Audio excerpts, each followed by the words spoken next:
Visualize this, bear with me. You're in a financial crisis and you decide that because you're afraid, you're going to act out of that fear and not do anything to change the financial crisis that you're in. Meaning you're afraid of failure, so you're not going to try anything because you're afraid that if you invest into yourself or try something, you're just going to fail. So you just stay in that situation you're in and don't even try.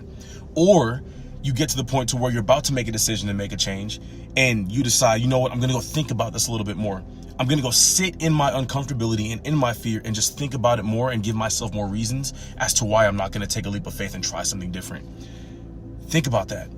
That is what a lot of people do. And that tends to keep them stuck to where they don't end up making a change and they don't end up seeing the light at the end of the tunnel because they don't even try, or they allow that fear, fake evidence appearing real, to stop them from even trying.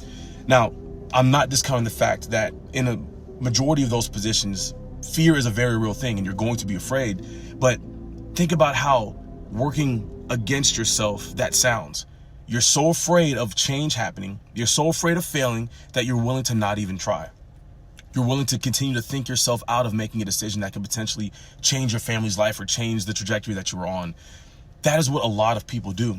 And it blows my mind because the amount of sales calls that I took where I had to overcome people's fears of them doubting themselves, or that them versus them, which is the you versus you type of situation, is insane. And I know there's people watching this that have been in that situation before where they could have made a life-altering decision, to where they could have changed their family's life, or they could have, been 3 months into them getting to where they want to be, and yet they're still sitting in that uncomfortability because of fear.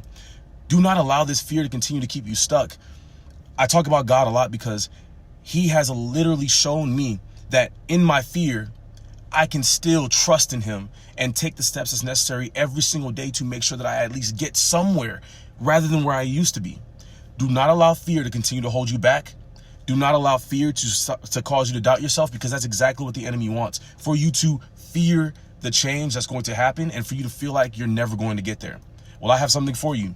If you stay where you're at right now and act out of that fear, you're never going to get anywhere. And then look at what happens then. Y'all stay safe and be blessed.